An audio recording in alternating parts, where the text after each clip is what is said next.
प्रथम ऋषभ धारण कर, सनमति चरम जिनीश।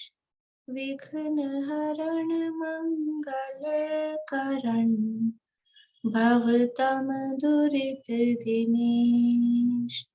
वाणी जिन मुख ते खिरी, परिगणाधिप कान। अक्षर पदमय विस्तरी, करहि सकल कल्याण। गुरु गणधर गुणधर सकल, प्रचुर परंपर ओर। व्रत तप धर तनु नगन तर, वंदो वृष शिर मोर। वंदो वृष शिर मोर। तिहुवन तिलयं देवं, वंदिता तिहुवनिंद परिपुच्छं। वोच्छं अणुपिहाओ, भव्य जनानंद जननियो। त्रिभुवन तिलक शत इंद्र वंदित, देव श्री अरहंत को। कर नमन कहूँ अनुप्रेक्षाएं, भव्य को सुख कर अहो।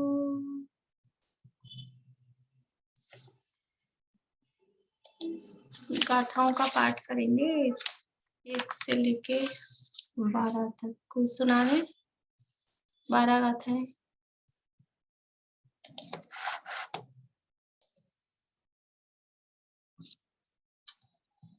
कार्तिकेय अनुप्रेक्षा नामक एक ग्रंथ है, स्वामी कार्तिकेय द्वारा रचित, और इसके अंतर्गत 12 अनुप्रेक्षाओं की चर्चा उन्होंने की है।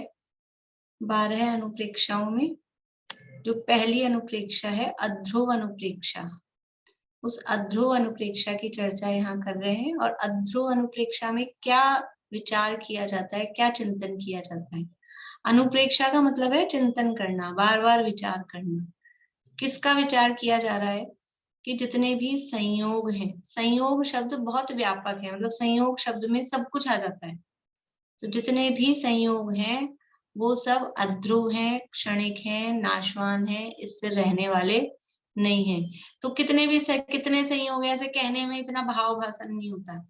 तो एक एक संयोग की जहां जहां हमारा अपनापन है, जिन जिन को हम टिका के रखना चाहते हैं, बचा के रखना चाहते हैं, जिनमें हमारा एकत्व और आसक्ति बनी हुई है, उन एक एक संयोगों के अलग अलग नाम ले लेके और उदाहरण दे दे के किस तरह से वो क्षण भंगुर है, नष्ट हो जाने वाले हैं, वो यहाँ बता रहे हैं। गाथाएं बहुत सरल हैं। गाथाएं वास्तव में ये 12 भावनाएं हैं, तो भावनात्मक है, विचार करने लायक है।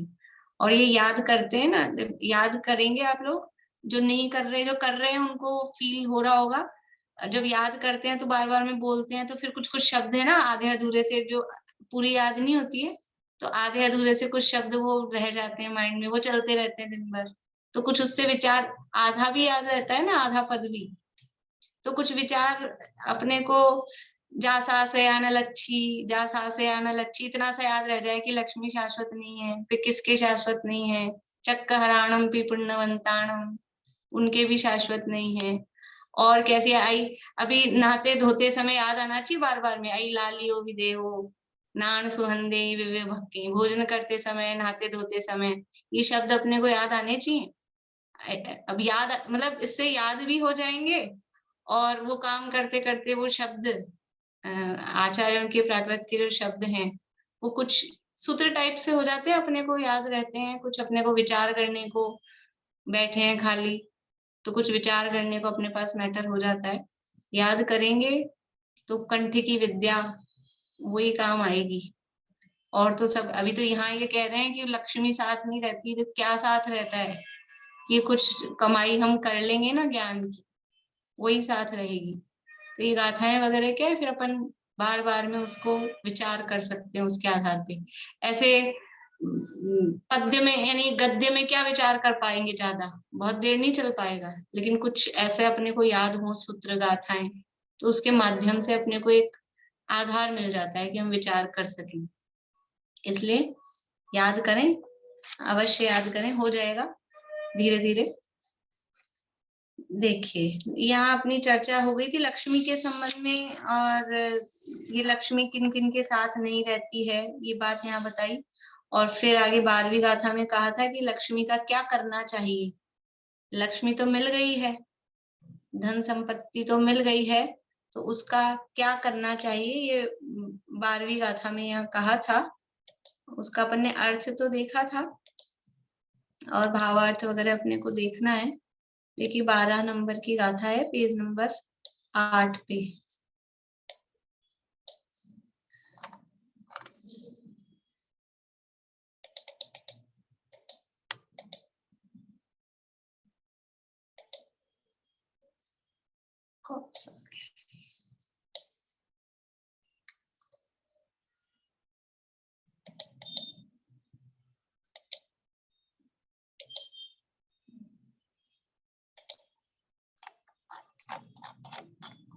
देखिए ताभुंजिज्जौ लच्छी दिज्जौ दाणे दयापहाणेन जाजल तरंग चवला दो तिन्नि दिनानि चिट्ठी। उस लक्ष्मी मिली है जो, उसका क्या करना चाहिए कि ता भुंजिज्जौ लक्ष्मी, जो लक्ष्मी मिली है उसको क्या करो, ता यानी उसको, भुंजिज्जौ यानी भोगो, लच्छी यानी लक्ष्मी, उस लक्ष्मी को भोगो। दिज्जौ दाने, दिज्जौ यानी दो, दाने यानी दान, उसको दान दो। कैसे दें, दया पहाणेण, दया प्रधान होकर, दया करके दूसरों को दान दो। जो लक्ष्मी मिली है उस लक्ष्मी को तालच्छी, उस लक्ष्मी को भुंजिज्जौ भोगो और दया प्रधान होकर उसको दान दो। कैसी है वो लक्ष्मी, जा जल तरंग चवला, जा यानी जो लक्ष्मी जल की तरंग के समान, चवला यानी चंचल है। जैसे पानी की लहर वो चंचल होती है, वो टिकती है, लहर आती है जाती है, आती है जाती है, टिकती नहीं है। ऐसे ही लक्ष्मी भी चंचल है। तो कैसी है, जल जल तरंग चवला, और दो तिन्नी दिनाणी चिट्टेई, चिट्ठेई, दो यानी दो, तिन्नी यानी तीन, दिनाणी यानी दिन, 2-3 दिन चिट्ठेई यानी चेष्टा करती है, यानी 2-3 दिन ही ये दिखाई देती है। जैसे लहर है वो 2-3 सेकंड समझ लो अपने को दिखाई देती है, वैसे ही ये लक्ष्मी है, ये 2-3 दिन दिखाई देगी। 2-3 दिन का मतलब है कुछ समय, बहुत अल्प समय ये हमारे साथ में रहने वाली है।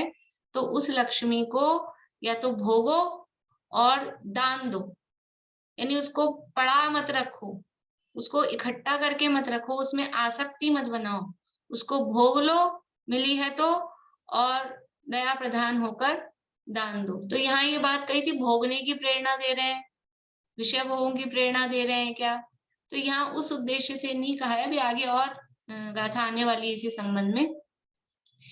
विषय भोग भोगने की प्रेरणा नहीं दे रहे, लेकिन जो लक्ष्मी में जिनको आसक्ति है और कृपणपना, कंजूसपना, यानी ना भोगते हैं ना देते हैं, आसक्ति पूरी है, तो उस आसक्ति को कम करने के लिए कह रहे हैं कि भोग लो।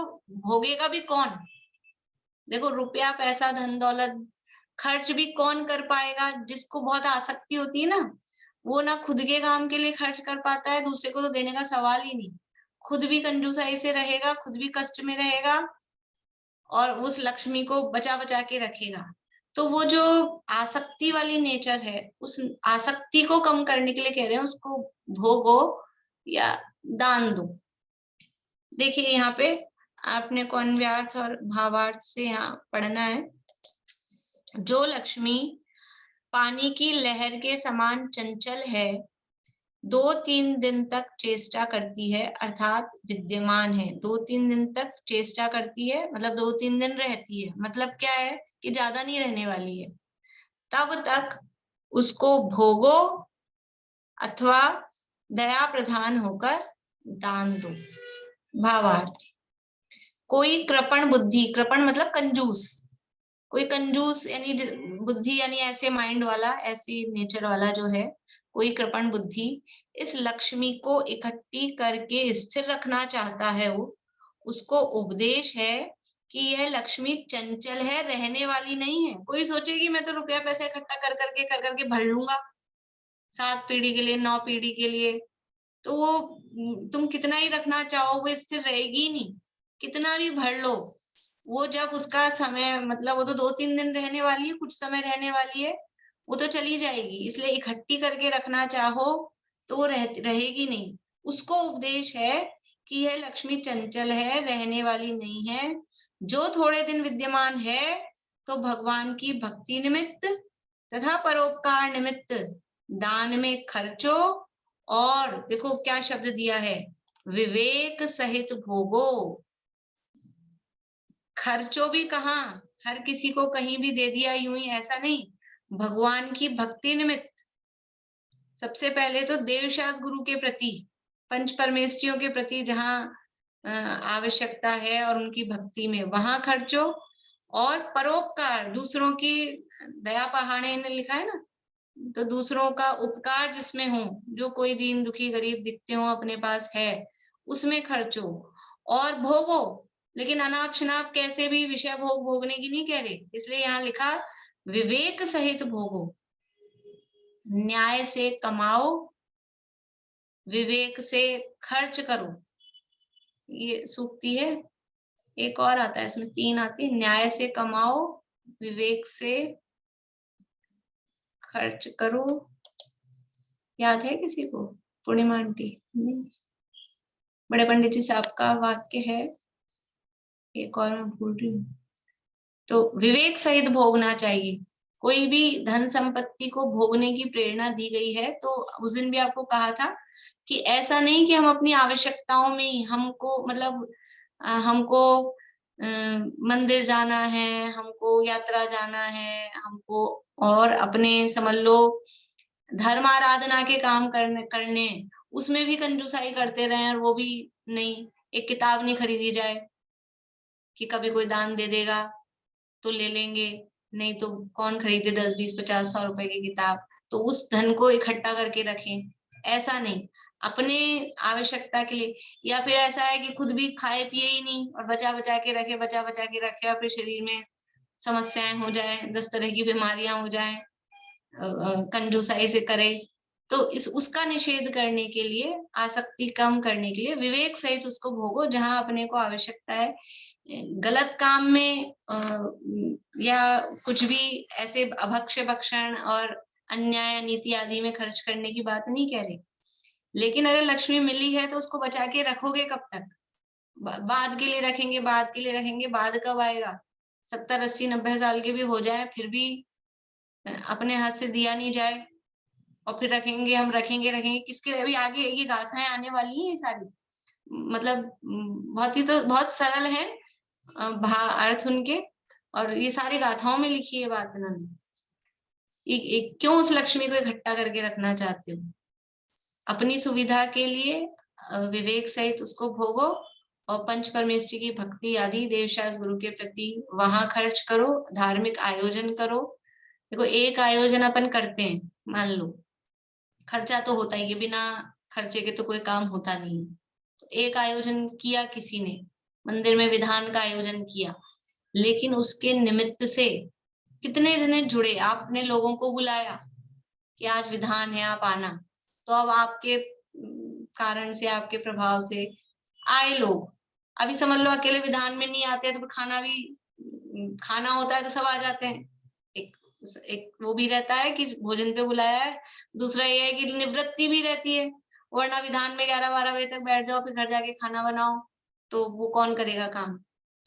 तो मान लीजिए भोजन किया, विधान किया, तो खर्चा तो हुआ, लेकिन अब उसमें प्रभावना भी हुई कि नहीं? इतने लोग आए, वो बैठे, उन्होंने सुना, कुछ 2 शब्द कान में पड़े, कुछ विचार आ गया, कभी ऐसा लग गया नहीं करने लायक काम है, धर्म आराधना करनी चाहिए, तो किसी कोई एक व्यक्ति भी यदि हमने कोई आयोजन किया और एक व्यक्ति के भाव बदल गए और वो जुड़ गया धर्म में, वो लग गया, तो समझ लीजिए कि बहुत सस्ता सौदा है।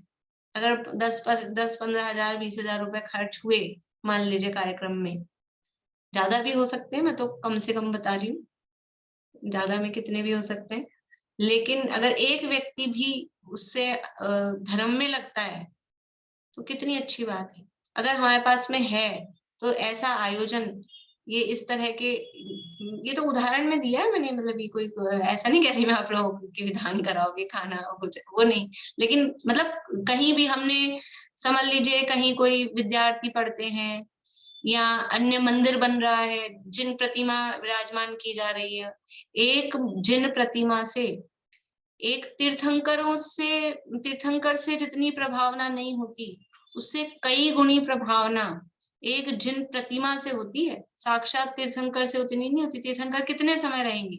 ज्यादा से ज्यादा 1 कोटि पूर्व, उससे ज्यादा नहीं रहेंगे। लेकिन एक जिन प्रतिमा हमने स्थापित करी, मंदिर बनवा दिया, तो कितने कितने समय तक जीव वहां भगवान के दर्शन करेंगे। उसके निमित्त से जिन दर्शन करके निज दर्शन, अपनी आत्मा का दर्शन धर्म में लगेंगे। वो ये सब इसलिए मंदिर बनवाने में ये गृहस्थों के काम है, गृहस्थों की चर्चा चल रही है। तो पूजन विधान, व्रत, उपवास, जो भी है मंदिर बनवाना, ये सब काम, इनमें लक्ष्मी मिली है जिसके पास में है, तो अवश्य उसमें दान अपनी शक्ति के अनुसार। ऐसा नहीं कहना चाहिए हमारी तो शक्ति नहीं है तो खूब बाथरूमों में तो करोड़ों करोड़ों रुपया लगाए और मंदिर में दान देने में कहे कि हमारी शक्ति नहीं है, ऐसा नहीं। पुराने जमाने में आप देखेंगे कि घर तो लोगों के होते थे जैसे होते थे, मोटा खाते थे, मोटा पहनते थे, मतलब अच्छा खाते थे, मजबूत रहते थे, शरीर ऐसे नहीं जरा से में लचक जाए, और मंदिर बनवाते थे बड़े बड़े, और होड़ भी लगती थी ना देरानी जेठानी में। आजकल कहें कि होड़ लगती है, सबके अपनी अपनी लेवल है होड़ लगाने की, लेकिन उस समय होड़ भी लगती थी। आप देखेंगे इधर सांगानेर में, अपने जयपुर में देवरानी जेठानी के मंदिर हैं। एक देवरानी ने बनाया ऐसा मंदिर, तो फिर जेठानी बोली मैं भी ऐसा बनाऊंगी, इससे 21 बनाऊंगी। ऐसे इसमें होड़ लगती थी। जगह जगह आप देखेंगे, अभी इंदौर हम गए, लाइन से 3 मंदिर हैं, बिल्कुल एक के बाद एक के बाद एक। तो लोग बड़े, मतलब एक मंदिर इधर बना, एक मंदिर इधर बना, बीच में किसी की हवेली की जगह थी, तो उन्होंने सोचा अब इसमें मंदिरों के बीच में हम हवेली क्या बनाएं, तो इतनी बड़ी हवेली जैसे मंदिर हैं, बहुत बड़े बड़े मंदिर बनाते थे लोग। और अब वो मंदिर 400 साल पुराने, 500 साल पुराने, और पुराने हो जाएंगे। देख के कितनी प्रभावना होती है, लोग कितने महिमा आती है धर्म की, जिन धर्म की। तो इसमें खर्च करना चाहिए। ये यहाँ कह रहे हैं कि यदि लक्ष्मी मिली है तो भगवान की भक्ति के निमित्त, परोपकार के निमित्त, भक्ति के लिए और परोपकार के लिए दान में खर्चो और विवेक सहित उसका भोग करो। यहाँ प्रश्न, भोगने में तो पाप होता है, फिर भोगने का उपदेश क्यों दिया? भोगना तो पाप है, और यहाँ गाथा में कह रहे हैं ता भुंजौ लच्छी, भोगना तो पाप है, भोगने में तो पाप होता है, आप भोगने का उपदेश दे रहे हो। उसका समाधान, इकट्ठी करके रखने में पहले तो ममत्व बहुत होता है। पहली बात, पहले तो मतलब पहली बात, 2 बातें बताएंगे, इसलिए पहली बात कह रहे हैं यदि हम इकट्ठी करके रख रहे हैं ना लक्ष्मी को, धन संपत्ति को, तो उसमें ममत्व रहता है, आसक्ति बनी रहती है, अपना धन अपना धन अपना धन, तो ममत्व बहुत होता है। और किसी कारण से नाश हो जाए, ये दूसरी बात, किसी कारण से नाश हो जाए तब बड़ा दुख होता है। यानी एक तो वो मोह का कारण है, आसक्ति का कारण है, ममत्व बहुत होता है, और फिर वो नाश तो होनी ही है, क्योंकि 2-3 दिनानी चिट्टे ही कहा है, 2-3 दिन ही रहने वाली है, तो नाश तो होगा किसी भी कारण से। तो जब नाश हो जाए तब बड़ा दुख होता है। आसक्त पने से कषाय तीव्र तथा परिणाम मलिन सदा रहते हैं। ये जो आसक्ति है, उस आसक्ति से, ये आसक्ति है ना, ये अपने आप में तीव्र कषाय है। किसी के भी प्रति जो आसक्ति का परिणाम है, वो आसक्ति का परिणाम तीव्र कषाय रूप है। तो कषाय तीव्र और परिणाम मलिन रहते हैं। परिणाम हमेशा ऐसे रहते हैं कि ये मेरा छूट ना जाए, चला ना जाए, चला ना जाए, इसलिए वो परिणाम मलिन रहते हैं। और भोगने से परिणाम उदार रहते हैं, मलिन नहीं रहते। यदि हम भोग रहे हैं विवेक सहित, तो परिणाम हमारे ऐसे नहीं रहेंगे कि उसमें अब भोग ही रहे, खर्च ही कर रहे हैं। तो ऐसा नहीं कह रहे कि भोगने में कषाय नहीं है, कि परिणाम कोई बहुत उज्जवल है, लेकिन फिर भी परिणाम उदार रहते हैं, ऐसे संकुचित परिणाम नहीं रहते। जो भोगता नहीं ना, कंजूस वृत्ति वाला होता है, वो ऐसा संकुचित रहता है, उदारता नहीं होती।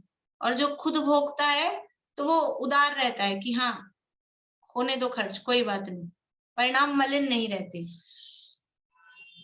भोगने से परिणाम उदार रहते हैं, मलिन नहीं रहते। उदारता से भोग सामग्री में खर्च करे तो संसार में यश फैलता है और मन भी उज्जवल प्रसन्न रहता है। देखो, भोगेंगे, परिणाम अच्छे हैं, तब दुनिया में बड़ाई भी होगी।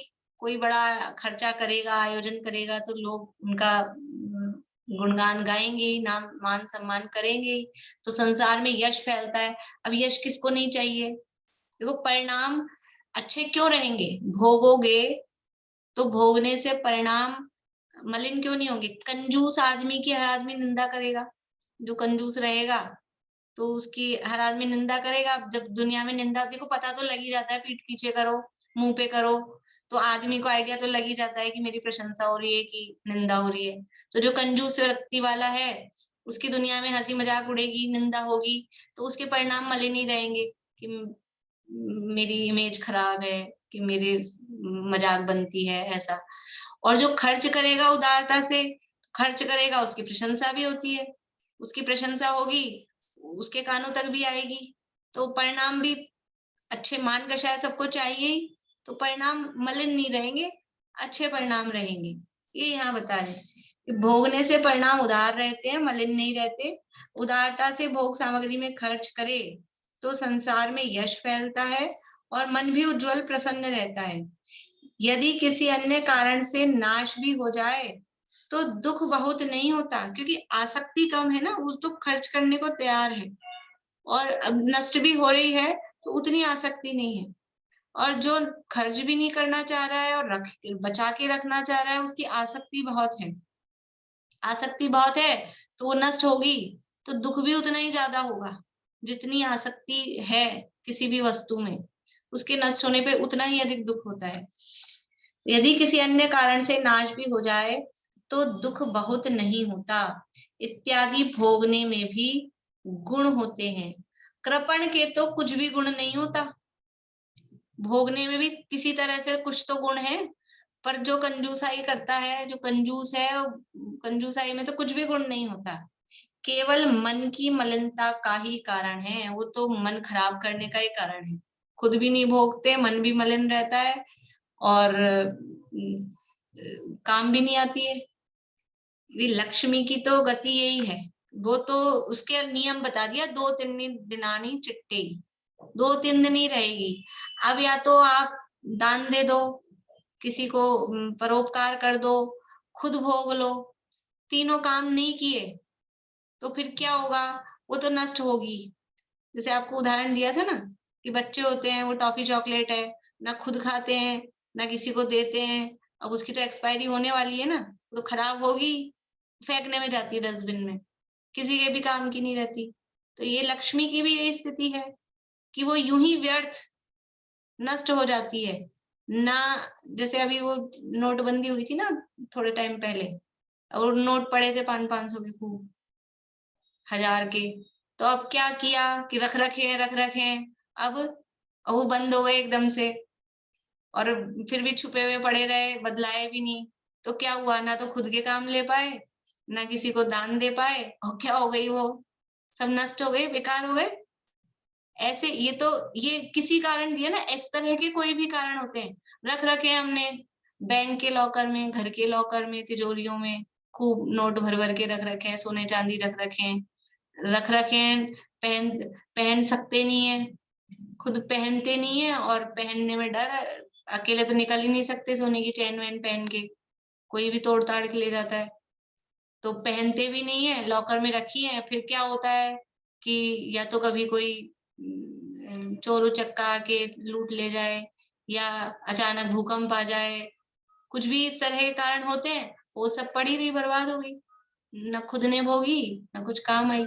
इस तरह से हर चीज में, हर तरह के इंद्रिय विषय भोग में ये बात समझना। इसलिए यहाँ लक्ष्मी का क्या करना चाहिए, यहाँ ये उपदेश दिया कि उस लक्ष्मी को, क्योंकि वो लक्ष्मी तो जल की तरंग के समान चंचल है, 2-3 दिन ही रहने वाली है, तो पहला काम उसको आप दान दो, और दान भी फर्स्ट प्रेफरेंस कि पंच परमेष्ठी की भक्ति आदि में देवशास्त्र गुरु के निमित्त खर्च करो, और दीन दुखियों को भी दो, ये दान दो, और उसको भोगो, विवेक सहित उसको काम में भी लो। आसक्ति मत रखो, धन से आसक्ति मत रखो, ये इस गाथा का उपदेश है। देखिए अगले 13 नंबर की गाथा है।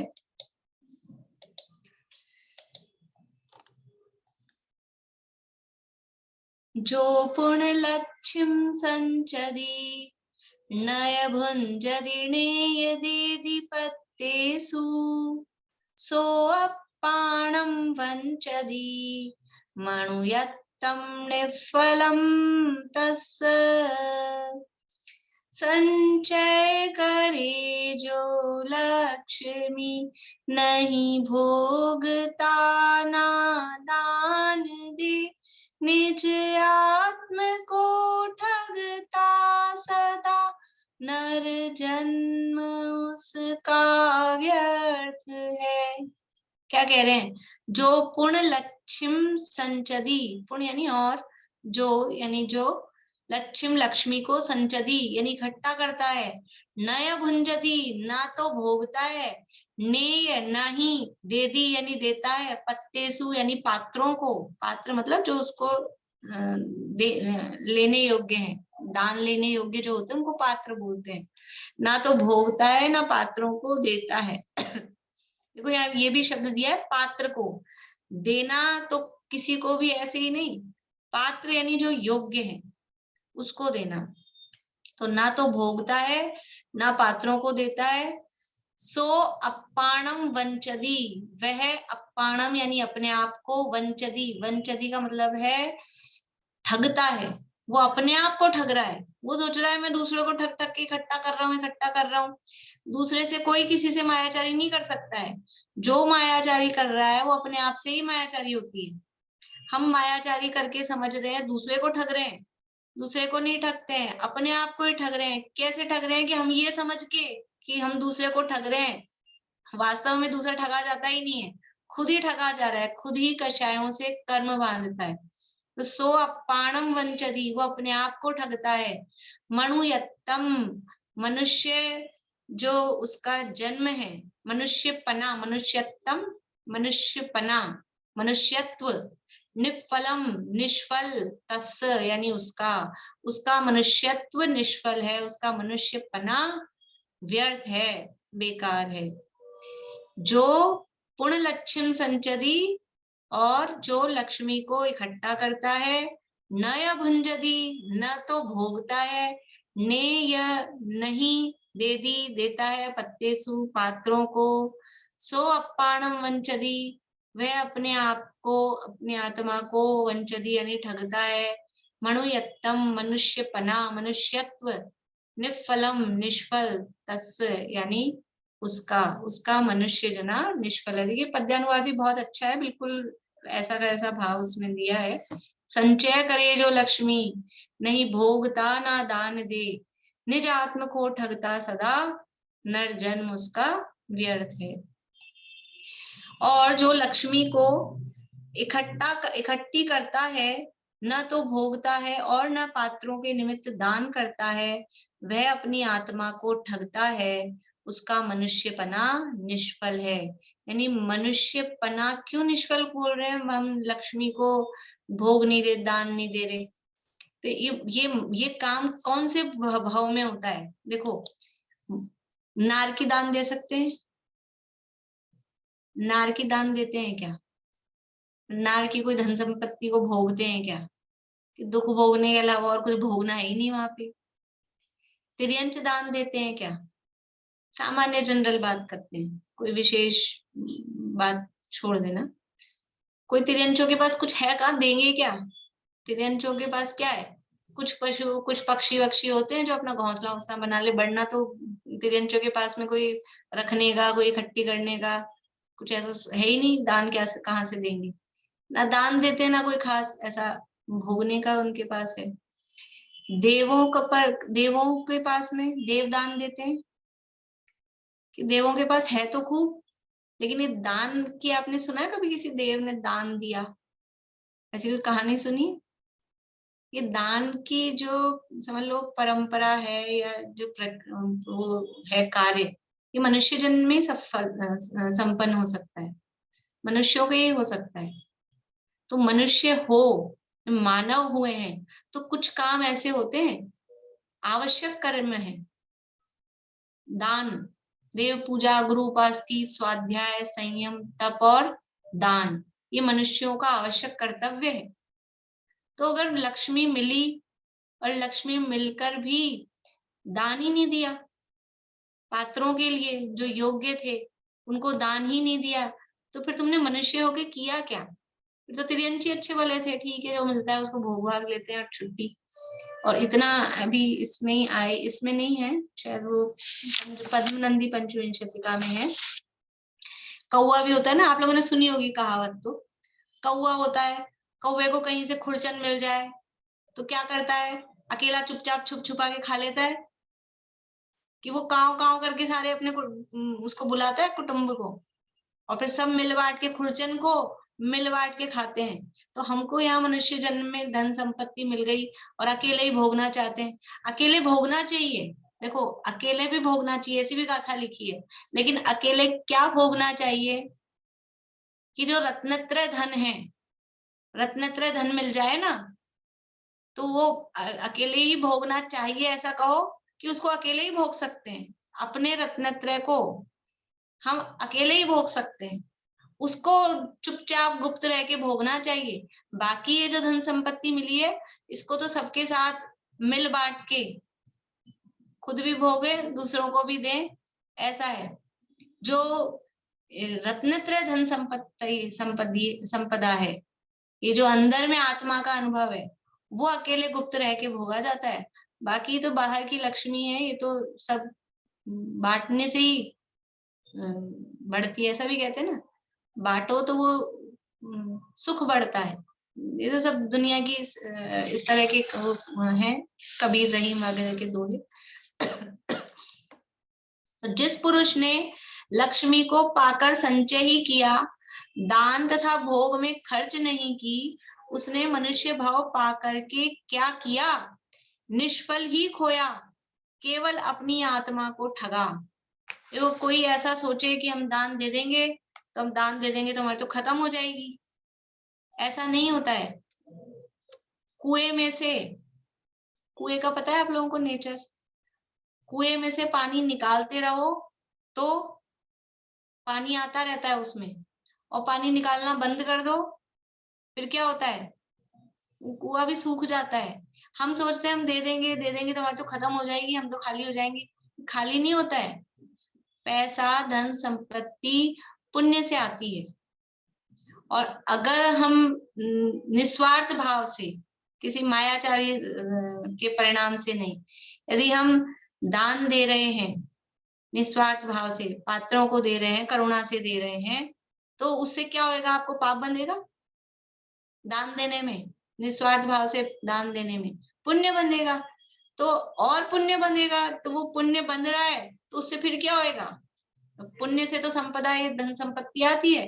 तो ये चिंता तो करने की बात ही नहीं कि हम दान दे देंगे तो हमारे तो खत्म हो जाएगी, हम भोग लेंगे तो खत्म हो जाएगी। ये वो तो सब पुण्य से आती है। तो जब तक पुण्य रहेगा तब तक वो रहेगी। ये 2-3 दिन रहने वाली है ना, ये 2-3 दिन रहने वाली कैसे रहेगी?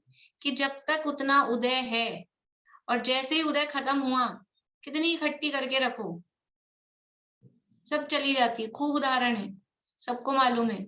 आए दिन, अभी वहां तुर्की में भूकंप आ गया 2-3 दिन पहले, सब कितने कितने, यानी क्या क्या सोच के रखता है आदमी, कैसे दुनिया बदल जाती है एक सेकंड में। क्या क्या सपने नहीं सजोते हैं, ये करेंगे वो करेंगे ये करेंगे, सब बदल जाता है। इसलिए एकमात्र धर्म ही शरणभूत है। बाकी तो संसार में नहीं तो ऐसा होता है, हाय हाय क्या करें क्या करें।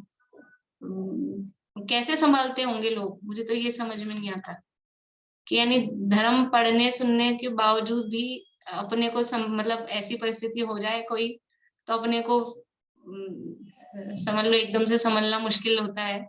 तो जो लोग कुछ नहीं समझते हैं, कैसी परिस्थिति हो जाती है, कितनी तो मतलब दुख ही दुख के अलावा और आकुलता के अलावा, संक्लेश के अलावा क्या है। इसलिए जिस पुरुष ने यहाँ कहा, लक्ष्मी को पाकर संचय ही किया, दान तथा भोग में खर्च नहीं की, उसने मनुष्य भाव पाकर के क्या किया, निष्फल ही खोया, केवल अपनी आत्मा को ठगा। देखिए आगे और बहुत अच्छी गाथाएं हैं। 14 नंबर की गाथा है। जो संचियूण लक्ष्यम धरण लये संठ वेदी दूरे, सो पुरी सो तम लक्ष्यम पहाण समाणियम कुणई। संचय करे जो लक्ष्मी को भूमि तल में गाड़ता, वह पुरुष लक्ष्मी को करे पाषाणवत यह जानना। जो संचियूण लक्ष्यम, जो संचय करता है किसका, लक्ष्मी का, और धरणी धरणी अले, धरणी बोलते हैं जमीन को, तो जमीन में संठ वेदी यानी गाड़ता है, आई दूरे बहुत नीचे जमीन में। अभी तो समझ लो उस समय की गाथाएं हैं, तो वहां उस जमाने में यही होता था कि जो भी धन संपत्ति है, धन संपत्ति में क्या होता था, सोने की मोहरे वोहरे, सोना, यही होता था धन संपत्ति। तो कलश में भर के और फिर जमीन में गाड़ देते थे, और कहाँ अच्छा खूब नीचे गहरा कर करके और नीचे गाड़ दिया। अब जमीन में गाड़ के रख रहे हो, क्या करोगे, क्या काम आएगी। तो क्या कर रहे हो आप, उस लक्ष्मी को, धन संपत्ति को जमीन में गाड़ के, कह रहे हैं सो पुरिसो तम लच्छी, वो जो पुरुष है वो तम यानी उस, सो यानी वह, पुरुषो यानी पुरुष, तम यानी उस, लक्ष्मी यानी लक्ष्मी को, पहाड़ समाणियम, पहाड़ यानी पत्थर, पाषाण, पाषाण के समाणियम यानी समान, कुणई कर देता है। आप जमीन में धन संपत्ति को गाड़ के क्या कर रहे हो, उसको जमीन पत्थर बना रहे हो, पड़ी रहती है। वो जो गड़ा हुआ होता है, वो जो खुद गाड़ता है, कभी कभी ऐसी कहानी सुनी कि उसने खुद ने गाड़ा था और उसने खुद ने निकाल लिया, ऐसी कोई कहानी सुनी। गड़ा हुआ मिलता है कहीं किसी को, पता नहीं किसके लिए गाड़ रहे हैं। अब वो जो लक्ष्मी इकट्ठी की, वो कैसे इकट्ठी की होगी। देखो जो भी पैसा कमाया जाता है, वो कोई पैसा कमाने का भाव और पैसा कमाने की क्रिया, वो कोई पुण्य की क्रिया और पुण्य का परिणाम नहीं है। कुछ ना कुछ आरंभ पाप तो होता ही है। ऐसा तो है नहीं कि पैसा कमाएंगे तो बिना आरंभ के, बिना पाप के हो जाएगा। तो पाप कर करके पैसा, धन संपत्ति लक्ष्मी इकट्ठी की थी और उसको जमीन में नीचे आई दूरे वहां गाड़ दिया। किसके लिए गाड़ दिया, जिसके पुण्य का उदय होगा उसको मिलेगा, तुमको तो मिलना नहीं, तुमने तो गाड़ दिया नीचे, पत्थर के समान अपनी लक्ष्मी को कर दिया। यानी कैसी कैसी, अभी आज के जमाने में कौन गाड़ता है, कि हम तो नहीं गाड़ते, हमको क्यों सुना रहे हो, कि पता नहीं कहाँ कहाँ रख देते हैं, रख रख के भूल जाते हैं, क्या करते हैं उसका, बैंक में लॉकरों में पड़ी है, पड़ी रहती है बस। अब आजकल तो प्लास्टिक मनी हो गई, पहले कागज की चली थी, अब प्लास्टिक मनी हो गई, ई मनी हो गई है ही नहीं, पता नहीं कहाँ है, हवा में है खाली, है कहाँ, सब कागजों में और बस उसमें। अब तो कागज भी नहीं रहे, मोबाइलों में ही रह गए खाली, और वो जरा सा एक बटन गलत दब जाए तो सारा आपका जीरो हो जाए, पता ही नहीं चले क्या हो गया। जो पुरुष लक्ष्मी को संचय करके बहुत नीचे जमीन में गाड़ता है, वह पुरुष उस लक्ष्मी को पत्थर के समान करता है। भावार्थ, जैसे मकान की नींव में पत्थर रखा जाता है, वैसे ही इसने लक्ष्मी को गाड़ी, तब वह पत्थर के समान हुई। वो लक्ष्मी कैसी हो गई? पत्थर के समान हो गई। नीचे गाड़ दी तो उसको गाड़ के पत्थर बना दिया। बोले दीपिका जी। मैम एक बार इससे को प्रोनाउंसिएशन कर देंगे क्या वापस गाथा को? ये हाँ धरणीय संठ वेदी, मतलब थोड़ा हाँ, सा लच्छी बोलेंगे, लच्छिम बोलेंगे कुछ ऐसा? लक्ष्म। पश्चिम। अभी बोलती हूँ फिर से। बोलिए भाई साहब। पहले जो है जमीन में गड़ा हुआ धन जो है वो पत्थर हो जाता था। आजकल इन्वेस्ट करते हैं, वो कंपनी डूब जाती है। एसआई और फ्रॉड वाले जो है हमारे अकाउंट खाली कर देते हैं। तो सही मतलब जो बात। है ये पुण्य की चेरी है, जब तक पुण्य हाँ, रहता आपके पास रहेगी, पुण्य खत्म तो मतलब कैसे भी वो बिला जाती है। बिल्कुल। यानी ये समझ में आ जाए ना, ये बहुत बड़ा, यानी जो धन संपत्ति या जो भी संयोग है, मतलब जो अनुकूलताएं हैं, वो पुण्य के उदय से आ रही हैं। ये धन संपत्ति पुण्य के उदय से आ रही है, ये समझ में आ जाए तो अब कोई कंपनी ले भागी कि कहीं कुछ हो गया, पैसा डूब गया, ये तो वो कितनी आकुलता होती है, कितनी आकुलता होती है। ये समझ में आ जाए कि हमारा उदय खराब, हमारा उदय बदल गया, उदय बदल गया, कंपनी बदल गई, कंपनी फिर गई अपनी बात से। वो नहीं, इधर उदय बदलता है तो वो सब कंपनी अपनी फेल हो जाती है, बैंक फेल हो जाते हैं। तो ये समझ में आ जाए कि हमारा उदय बदला है, तो आकुलता कितनी कम हो जाती है। आकुलता पूरी की पूरी खत्म हो जाएगी ऐसा तो नहीं कह रहे हैं, लेकिन फिर भी वो, वरना कैसी आकुलता, कैसी स्थिति हो जाती है। तो ये नियम समझ में आ जाए कि जम किंच भी उत्पन्नम तस्य विनाशो हवे नियमेन। ये लक्ष्मी भी तो उत्पन्न हुई है ना, नई पैदा हुई है ना, उसका विनाश नियम से होगा, किसी भी रूप में हुआ उसका विनाश होगा। ये समझ में आ जाना चाहिए। देखिए गाथा, दोनों गाथा पढ़ रही हूं मैं, 13 और 14, और फिर अभी अपन पाठ कर लेंगे, ठीक है। जो पुण्य लक्ष्यम संचरी नय भुंजरिणे यदेदिपत्तेषु सो अपाणं वंचति मनुयत्तं निफलं तस्य। जो संचियूण लक्ष्यम धरणे लये संठ वेदियै दूरे सो पुरिसो तं लक्ष्यम पहाण समाणियम कुणई। जो संचिऊण लक्ष्यम धरणे लये संठ वेदी ऐ दूरे धरणी लये धरणी यले। जो संचिऊण लक्ष्यम धरणी यले संठ वेदी ऐ दूरे सो पुरिसो तं लक्ष्यम पहाण समाणियम कुणई। ये दो गाथाएं, ये सब बोलेंगे।